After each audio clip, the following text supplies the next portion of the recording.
Se não todos nós, certamente a maioria de nós hoje está particularmente preocupado com a política. E isso é uma verdade, a política realmente ela tem a sua importância em nossas vidas. E de fato existe um espaço em nossas preocupações que deve ser devotado à política. Mas existe algo mais importante, mais basilar do que a política. E é com isso que tem a ver a mensagem de Deus para nós nessa noite. Porque a palavra de Deus no Antigo Testamento, ela nos conta a história de um profeta em particular, que ele estava muito preocupado com a situação política, com a situação territorial do seu país. O segundo livro de Reis, no capítulo 14, versículo 25, ele nos fala da história do profeta Jonas.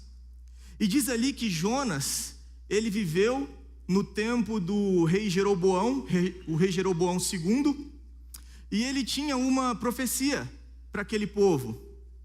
E ele profetizou que Jeroboão, com seu exército, ele iria novamente restaurar os limites territoriais do tempo de Davi.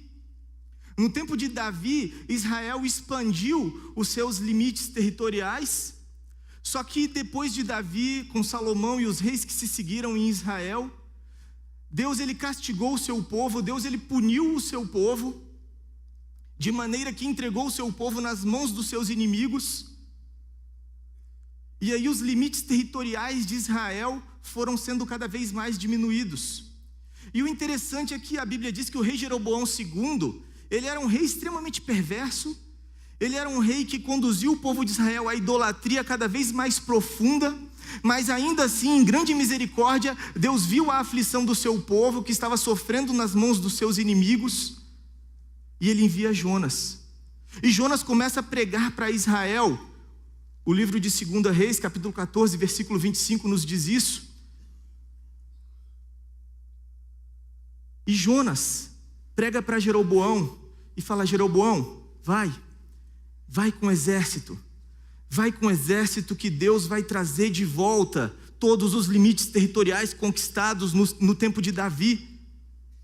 Israel vai voltar à glória do passado, e a Bíblia diz que em misericórdia então, Deus abençoa o exército de Jeroboão. Mesmo sendo um rei tão perverso, Deus abençoa, e ele expande novamente os limites de Israel. O interessante é que nós vemos na Bíblia que no tempo de Jeroboão II, Deus também levantou outro profeta, chamado Oséias. Nós temos o livro dele também na Bíblia, no Antigo Testamento. E qual que era a mensagem de Oséias? A mensagem de Oséias era Deus dizendo para o seu povo: eu amo muito o meu povo. Eu estou pactuado em amor com o meu povo, Israel. Mas o meu povo tem pecado contra mim como uma mulher adúltera. E Deus fala para Oséias: Oséias, toma uma mulher adúltera e casa com ela. E Oséias se casou com essa mulher. E Oséias, ele nem sabia se os filhos da sua esposa eram realmente filhos seus, porque a sua esposa, ela era adúltera. E ela era tão adúltera que em determinado momento da história de Oséias, a sua esposa foge para viver as suas paixões. E ela sofre, essa mulher sofre, a ponto de ser tratada como uma escrava, inclusive uma escrava sexual. E Deus fala com Oséias: Oséias, vai lá no mercado e compra de volta a sua mulher, que está sendo vendida como escrava, e traga de volta para o seu amor. Traga de volta para o seu pacto, para a sua aliança, porque é isso que eu vou fazer com Israel. Eu amo Israel. O meu coração arde de amor por Israel. Mas Israel é adúltera. E por causa da sua prostituição, Israel será levado cativo para a Síria. Mas isso não quer dizer que eu vou deixar de amar Israel. Um dia eu vou comprar Israel de volta. E aí sim Israel vai ser totalmente fiel a mim. E essa é a mensagem de Deus por meio de Oséias. E o interessante é que Jonas e Oséias são contemporâneos. E aí, a Bíblia não narra os detalhes disso, eu estou especulando aqui, mas é bem provável que Jonas conhecesse a mensagem de Oséias. Porque em determinado momento da história de Jonas, Deus fala para Jonas: Jonas, se levanta e vai pregar em Nínive. E parece que Jonas não entende nada, porque Jonas fala: Nínive? A capital da Assíria? A Assíria que Oséias está falando que vai dominar Israel, que vai destruir Israel. Não, Deus. Como assim? O Senhor me deu a palavra. Israel está crescendo novamente. A glória do passado, quando Israel era aquele império maravilhoso nos tempos de Salomão, o centro da terra, todas as nações ao redor vinham trazer a Israel a sua glória, a sua riqueza para Salomão. E depois disso Israel foi se tornando cada vez mais destruído por causa dos seus pecados, mas o Senhor me deu a palavra. Israel está se tornando grande novamente. E o Senhor me manda para a Síria, para Nínive. Oséias está falando que Nínive, a Síria, Nínive, eles vão nos destruir. E Jonas foge da presença de Deus. Aliás, Jonas tenta fugir da presença de Deus, da vontade de Deus. Mas, ironicamente, Deus demonstra para Jonas: Jonas, você fugiu. Você pegou esse barco para fugir da minha presença. Nínive estava para o oriente, você quis ir para Tarsis, para o ocidente. Mas é exatamente aqui, nesse barco, que eu queria você. Para te mostrar quem você realmente é.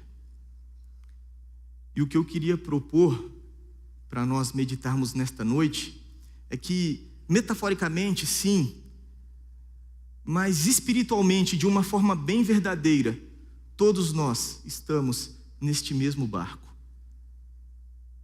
Todos nós estamos no mesmo barco da soberania de Deus. Deus nos reúne, pessoas totalmente diferentes, expectativas diferentes, anseios, histórias, muitas diferenças entre nós, mas existe algo que nos iguala. E esse algo é que todos nós estamos no mesmo barco da soberania de Deus. Esse Deus que está conduzindo o oceano da história e nos coloca neste barco. E Ele há de cumprir a sua vontade, inclusive nas nossas vidas, através de nossas vidas. Quer sejamos rebeldes, quer sejamos obedientes. Então o importante nesta noite é que nós tenhamos a plena convicção de que sim, cada um de nós estamos no mesmo barco. Mas assim como Deus conduziu a vida de Jonas, Ele quer conduzir a nossa vida nesta noite, para que nós descubramos quem nós somos neste barco, no barco da mão soberana de Deus. Então eu te convido para abrir a sua Bíblia no livro de Jonas. E nós vamos ler o capítulo 1, praticamente inteiro. Vamos ler até o versículo 16. Jonas 1, versículo 1 ao versículo 16.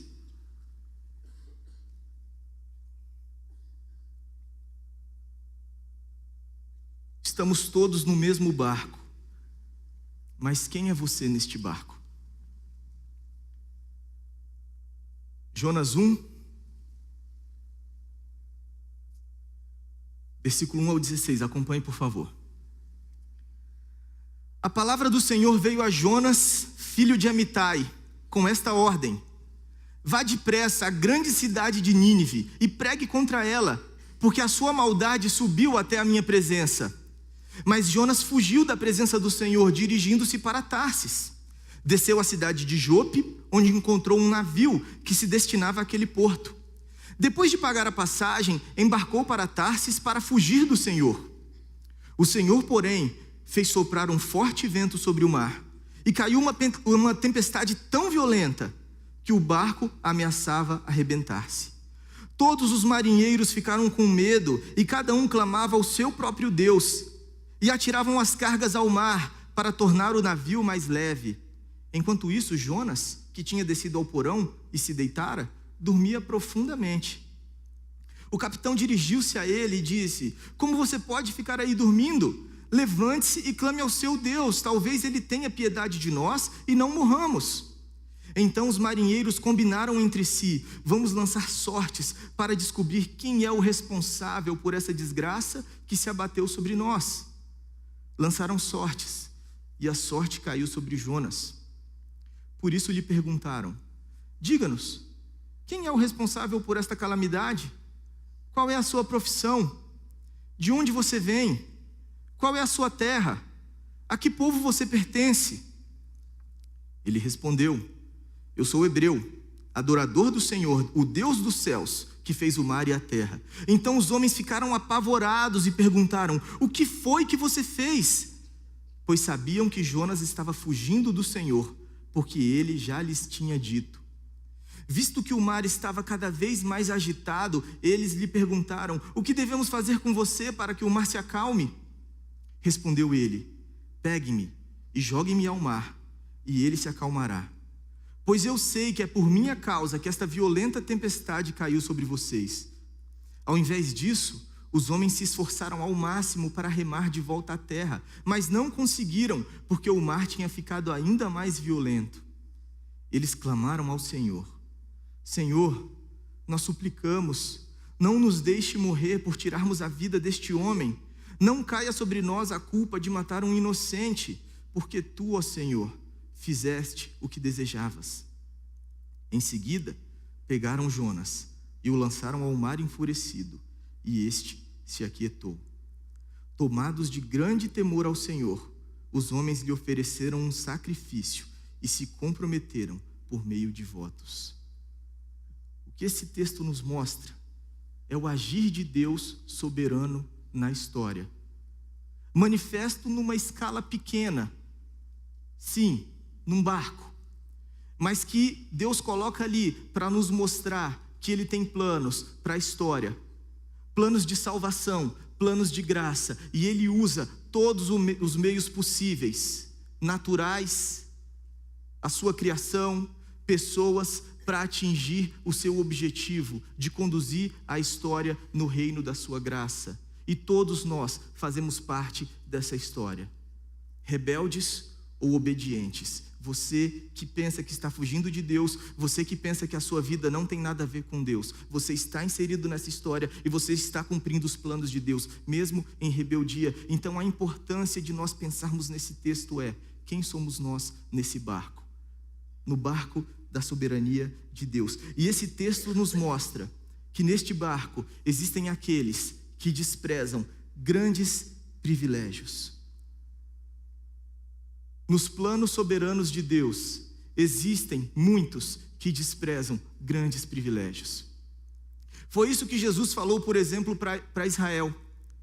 Quando Jesus vem como rei de Israel, pregando o reino de Deus para Israel, e o povo de Israel não aceita a sua mensagem, não aceita o seu convite gracioso, Jesus diz: olha, você, Israel, estavam tão perto do reino, o reino era oferecido a vocês, mas vocês rejeitaram grandes privilégios, e os pecadores, as prostitutas, os publicanos, todos eles estão passando na sua frente e entrando no reino, porque vocês desprezaram grandes privilégios. E isso acontece aqui nessa narrativa. Nós vemos que Deus, Ele chama Jonas, e Jonas não aceita o chamado de Deus. Jonas diz: não, Deus, o seu plano não era o meu plano. Aquilo que o Senhor tem para Nínive, para a Síria, não era o que eu tinha para a Síria.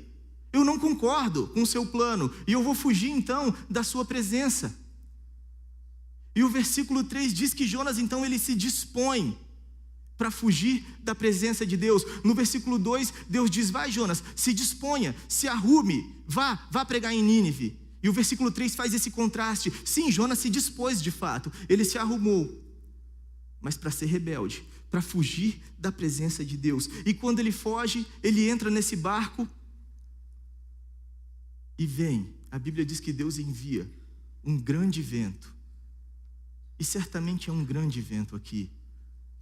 A gente pode imaginar uma grande frente fria chegando, os céus ficando negros, as nuvens se avolumando, as ondas cada vez mais altas, e o barco começa a chacoalhar, e surge aquela grande tempestade, e aqui diz que o barco ele estava quase se quebrando. E aí nós vemos um grande contraste na atitude de Jonas e dos marinheiros, porque os marinheiros, eles eram idólatras de diversos povos. Os portos naquele tempo, logicamente semelhante aos nossos aeroportos hoje, pessoas de diversas cidades, cada país tinha o seu Deus, e cada um começa agora a clamar o seu Deus. Para eles está claro, isso que está acontecendo, essa tempestade não é qualquer tempestade. São marinheiros experientes que percebem que aquilo não era normal, e cada um começa a buscar o seu Deus, a adorar o seu Deus, a fazer sacrifícios ao seu Deus. E o versículo 5 tem uma nuance. Ele diz que Jonas, ele como que sai de lado e vai para o porão do navio. Jonas, ele vê todo aquele rebuliço, toda aquela preocupação, e o pessoal clamando os seus deuses e começando a jogar as cargas para fora do navio. Jonas olha aquilo ali e, sem ninguém perceber, sozinho, desce para o porão do navio. E aqui o versículo 5 diz que ele dormia profundamente. Esse verbo, dormia profundamente, é um verbo bem específico, é uma construção bem específica do hebraico que aparece poucas vezes na Bíblia. Poucas vezes, 7 vezes no Antigo Testamento, para ser exato. Por exemplo, no livro de Juízes, narra uma história em que tinha um rei inimigo de Israel, fugindo ali de Israel, e de repente ele chega numa cabana e encontra uma mulher, o nome dessa mulher era Jael, esposa de Éber, e ele fala: eu estou muito cansado, me dá um copo d'água. E a mulher fala: não, água eu não tenho, eu vou te dar leite, eu vou te dar coalhada, iogurte, comida pesada. A gente quando come comida pesada, a gente fica com sono, não é isso? Aquele homem já estava exausto, ela vai dar uma comida pesada para ele, ao invés de água, e a Bíblia diz que ele dorme, e ele dorme tão profundamente que essa mulher pega uma estaca e crava no peito dele e mata esse homem. Ele estava exausto, ele estava muito cansado. É esse verbo, essa construção que é usada para falar do sono de Jonas aqui. É o mesmo verbo, por exemplo, no livro de Daniel, quando Daniel tem uma visão da glória de Deus, de ver anjos, e Daniel ele fica atônito, que ele desmaia. É esse verbo que é usado para falar do desmaio de Daniel, que fala aqui do sono de Jonas. Por isso que diz dormia profundamente. Jonas, ele não estava desfrutando de uma sonequinha, não. Jonas, ele dormiu pesado. E aí você percebe que Jonas, ele não estava nem aí para o agir de Deus. Ele não estava nem um pouco preocupado com o agir de Deus. Todos aqueles idólatras, aqueles que não conheciam a Deus, profundamente preocupados, tentando fazer alguma coisa, perceberam claramente: Deus está agindo. Jonas, ele conseguiu dormir profundamente. Ele estava tranquilo, ele estava descansado. Jonas disse: olha, isso aqui é por minha causa, Deus quer me matar, e todo mundo aqui vai morrer comigo, e eu não estou nem aí. Essa foi a atitude de Jonas. Agora perceba, este homem que conhecia a Deus, este homem que era profeta do Senhor, e que ao ver os sinais de Deus, que ao ver o mover de Deus, se torna indiferente, não demonstra qualquer atenção, não quer participar, não quer se envolver no mover soberano de Deus. Alguém que conhece a Deus, mas escolhe ficar alheio a Deus. Esse barco existe. Neste barco existe pessoas que desprezam grandes privilégios.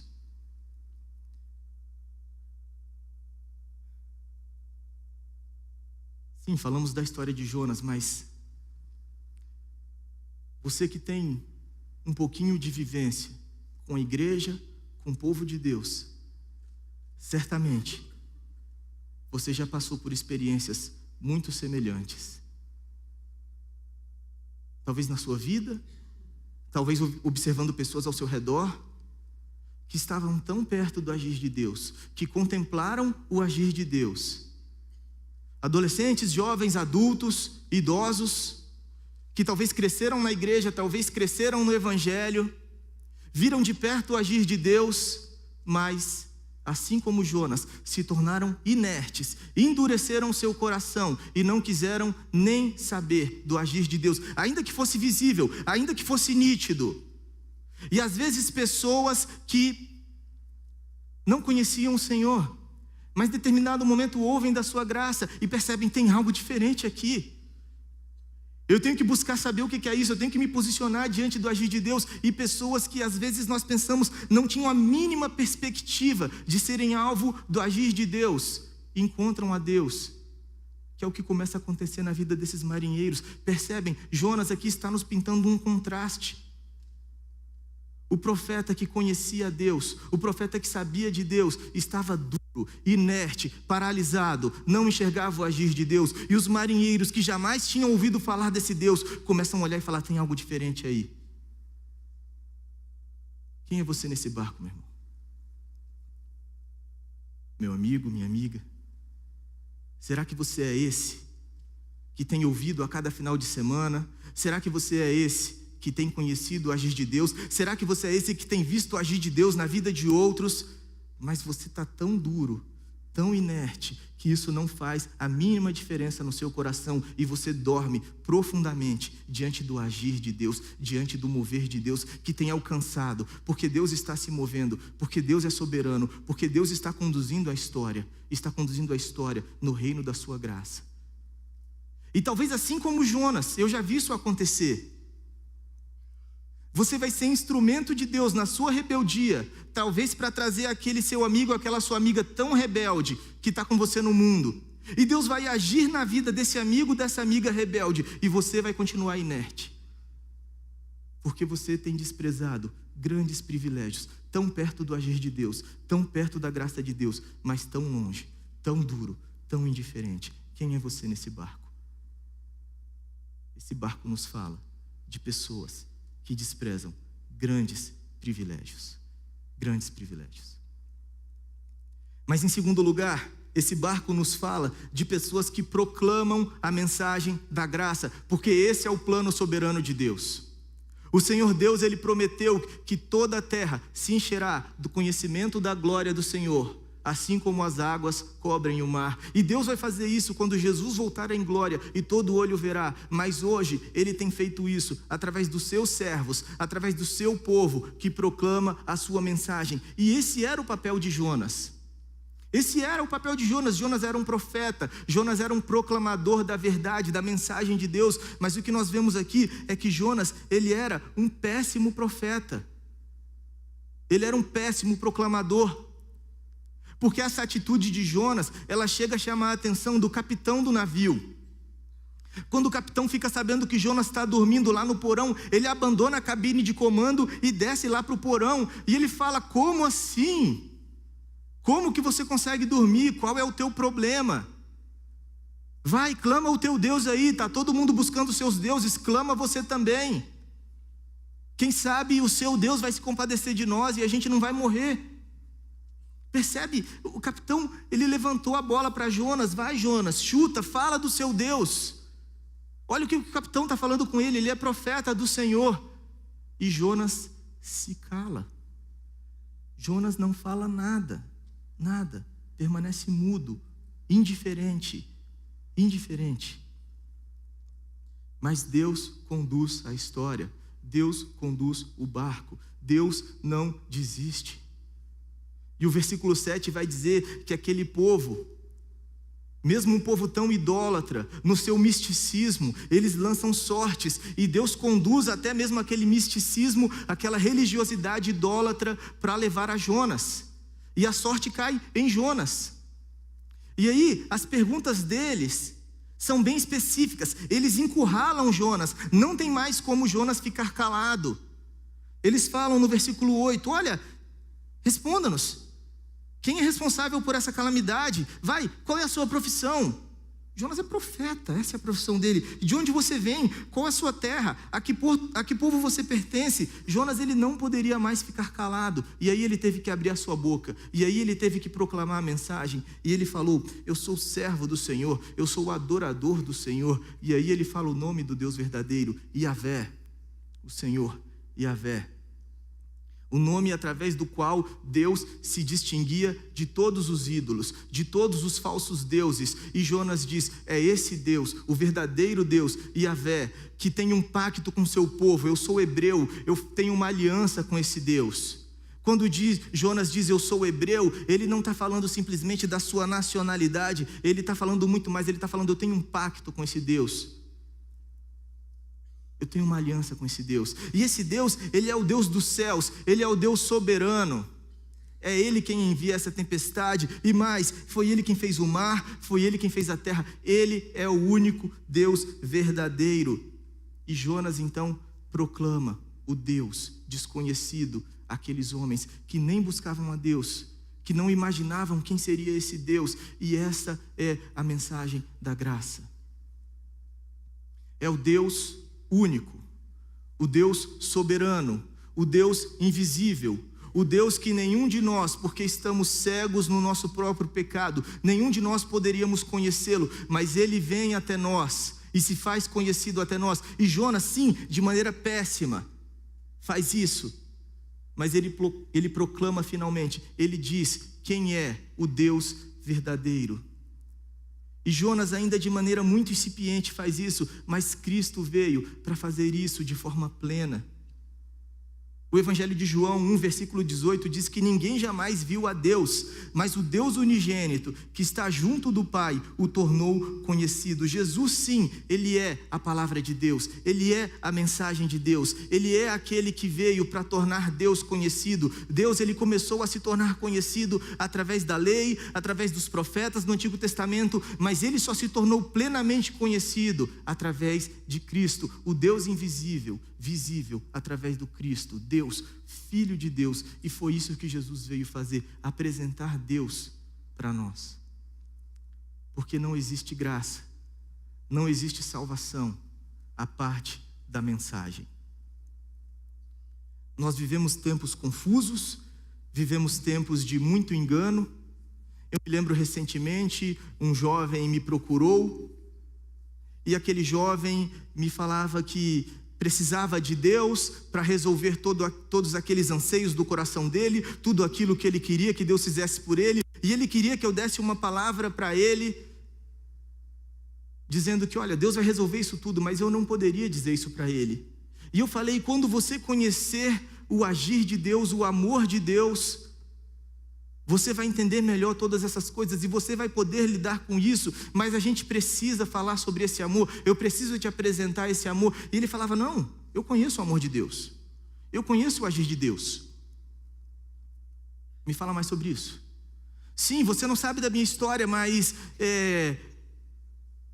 eu já quis me matar, você sabia disso? Falei: não sabia. Sim, eu já quis me matar e eu tentei isso algumas vezes, mas determinada noite, quando eu ia me matar, eu vi uma grande luz e eu tenho certeza que aquela luz ou era Deus ou era um anjo de Deus, e depois que eu vi aquela luz, eu não quis mais me matar. E agora eu tenho certeza que Deus me ama e que Deus está comigo, mas eu quero que Deus resolva esse problema, que eu não estou conseguindo lidar com ele. E eu tive que falar com aquele jovem: olha, eu não duvido que Deus tem começado sim a agir na sua vida, eu não duvido que Deus tenha feito isso na sua vida, mas eu preciso te dizer que você ainda não conhece a Deus, porque Deus só se faz conhecido plenamente através da sua mensagem, através do seu evangelho, que nos apresenta Cristo. Mas hoje nós vemos pessoas que dizem que confiam em Deus, que conhecem a Deus, porque beberam um copo d'água na televisão, que ele colocou para um pastor orar na televisão. Pessoas que dizem que conhecem a Deus. Não existe graça, não existe salvação, se não for através da mensagem. E Jonas, de maneira péssima, mas ele fez isso, ele apresentou a mensagem, e nós estamos neste barco. Você está aqui nesta noite porque Deus te traz aqui para que você escute essa mensagem, para que você escute que existe um Deus um Deus que se move em salvação e que não é através de religião, não é através de um santo, não é através de um profeta, de um pastor, é somente através de Cristo. Somente Cristo pode fazer Deus conhecido na sua vida, e é de Deus que você precisa. Essa é a mensagem, e nesse barco existem pessoas pregando essa mensagem. Isso inclusive desafia o nosso coração, porque se nós já encontramos a Deus, nós sabemos do poder desta mensagem, e o nosso papel então é falar desta mensagem, porque Deus se faz conhecido através dela, irmãos. E se nós conhecemos a Deus, nós não podemos ficar omissos como Jonas. E quantas vezes Deus levanta oportunidades diante de nós, e nos diversos convívios que nós temos na escola, no trabalho, na faculdade, na academia, pessoas perdidas, cada um correndo atrás do seu Deus. E nós, como esse péssimo profeta, calados, dormindo, indiferentes. Quem somos nós neste barco? Este barco tem pessoas que trazem a mensagem da graça. E essa mensagem tem poder. E é por isso que nesse barco existem também aqueles que são alcançados por essa mensagem. Esse texto ele é cheio de ironia, e mais uma vez nós vemos essa ironia aqui no versículo 10, porque quando Jonas prega, sim, dessa maneira tão péssima, a mensagem, quando ele apresenta Deus desta forma, os marinheiros levam Deus muito a sério, muito mais a sério do que Jonas, do que o próprio profeta. Olha só o versículo 10, os marinheiros falam: o que foi que você fez?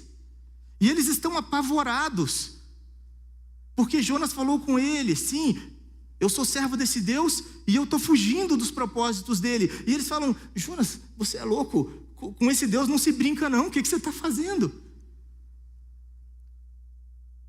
Mais uma vez, irmãos, eu já presenciei isso, talvez você também.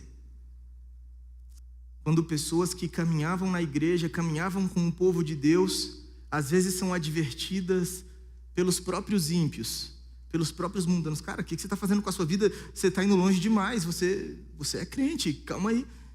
Terrível. Demonstram mais sensatez do que aquele que conhece ou que deveria conhecer a Deus. E eles falam: Jonas, você é louco.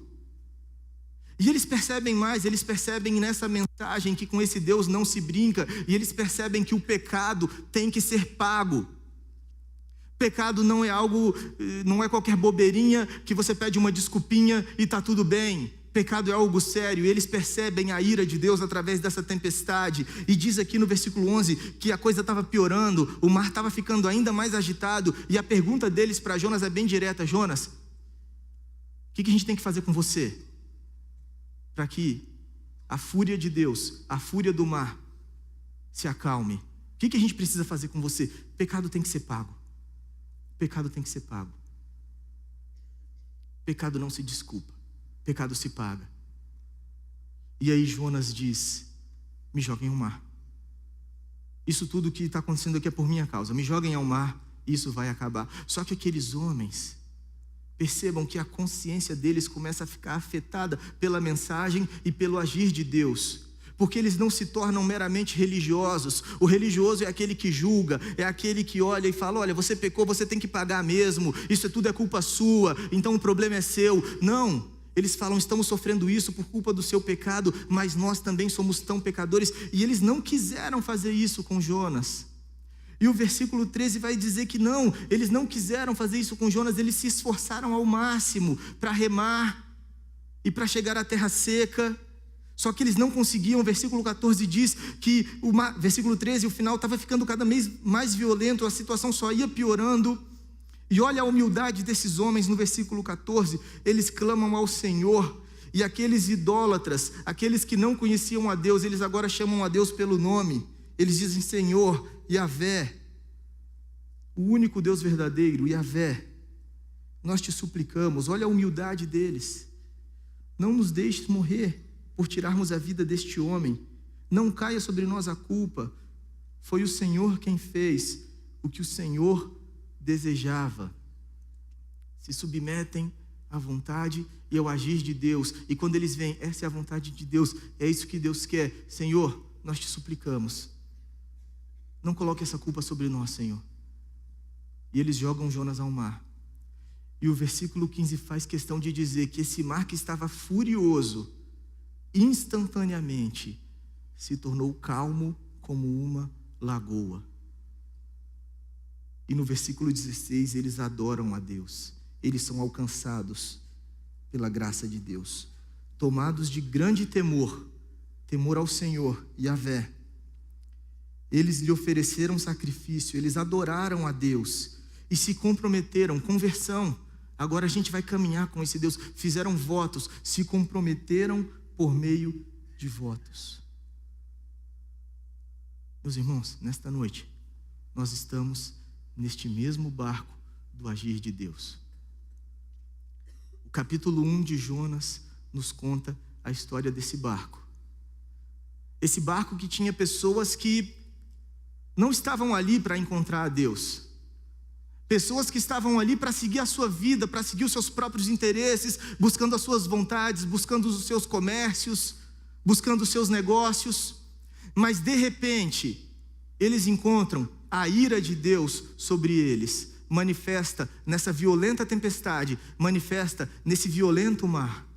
E juntamente com a ira de Deus que está sobre eles naquele momento, eles recebem a mensagem de que existe um Deus, um único Deus. E por ser o único Deus verdadeiro, é o Deus que merece ser adorado, é o único Deus a quem nós devemos devotar a nossa vida. Mas eles percebem que ainda que estejam debaixo de tamanho perigo, de tamanha desgraça, de tamanha ira, eles não precisam morrer. Não são todos que precisam morrer. Apenas um precisa morrer. E quando esse único sofre a ira de Deus sendo lançado ao mar, a ira de Deus se acalma. O mar se torna uma bonança completa. Essa é a mensagem do Evangelho, irmãos. O próprio Senhor Jesus, em Mateus capítulo 12, versículo 40, ele nos diz que Jonas era apenas um sinal, era apenas um reflexo que apontava para ele, o verdadeiro libertador. Estamos todos nesse barco, estamos todos sujeitos à ira de Deus. E assim como Deus levou aqueles homens para aquele barco naquela noite, Ele nos traz nesta noite aqui para que nós não ignoremos isso. Sim, temos pecado, temos o peso da culpa sobre nós, estamos diante desse Deus, ainda que pensemos que estamos rebeldes e longes dEle, estamos perto dEle, estamos diante dos seus olhos, estamos debaixo da sua ira. Mas com graça, Ele nos diz, nós não precisamos passar por ela, nós não precisamos enfrentá-la, apenas um precisa. E aquele que se joga no mar da ira de Deus e sofre sozinho todo o peso dessa ira, não é Jonas, é Cristo. Ele fez isso na cruz. Na cruz ele suporta sozinho todo o peso da ira de Deus, para que, como esses marinheiros fizeram aqui no versículo 16, nós possamos adorá-lo, temê-lo e caminhar diante da sua presença em liberdade. Irmãos, essa é a mensagem do Evangelho. Quem é você neste barco? Você é um que já foi alcançado por essa mensagem? Só existe um Salvador. Não é o nosso dinheiro, não é a nossa casa, não é a nossa conta bancária, não é o nosso pensamento positivo. Estamos debaixo da ira de Deus. E Deus tem conduzido a história porque Ele quer levar cada um ao conhecimento da sua graça gloriosa. E Ele nos traz nessa noite mais uma vez para ouvir isso.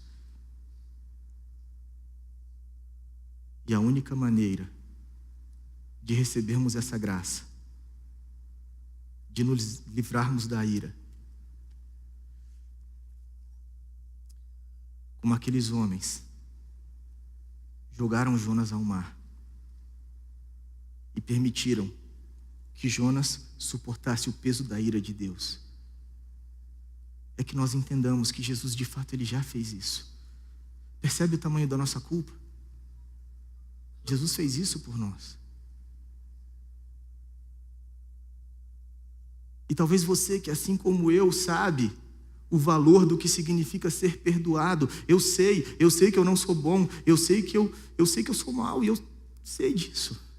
E constantemente eu percebo que eu sou mau, eu percebo que eu não tenho nada de amável, eu percebo como eu preciso desse sangue que me livra da ira de Deus. E todas as vezes que Deus me permite ver o tamanho da minha maldade, Ele não me desampara, Ele sempre responde com graça. Ele diz: está pago, eu já sofri a ira. Esse peso de culpa já saiu do seu coração? Já saiu das suas costas?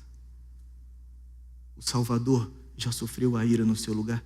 Quem é você? Porque todos nós estamos neste barco. Todos nós estamos neste barco. Este barco nos ensina que o Deus soberano, Ele move todas as coisas para salvar pecadores. Ele tem movido. Assim como Ele moveu a natureza, assim como Ele moveu um profeta rebelde, Ele tem movido. Eu tenho certeza que Ele tem movido, e você está aqui nessa noite. Mas quem é você nesse barco? Você é o religioso hipócrita, como Jonas? Aquele que bate no peito e diz: olha, eu sou do Senhor, eu conheço a Deus. Mas é um conhecimento que só fica na cabeça e não desce para o coração, e muito menos para as atitudes. É alguém orgulhoso, que ostenta conhecer a Deus, mas de fato não conhece. Quem é você? Ou você é aquele que já foi alcançado por essa mensagem e por isso vive quebrantado, humilde, obediente, livre diante da presença desse Deus? Todos estamos no mesmo barco. Quem é você neste barco? Vamos orar? Te convido a fechar o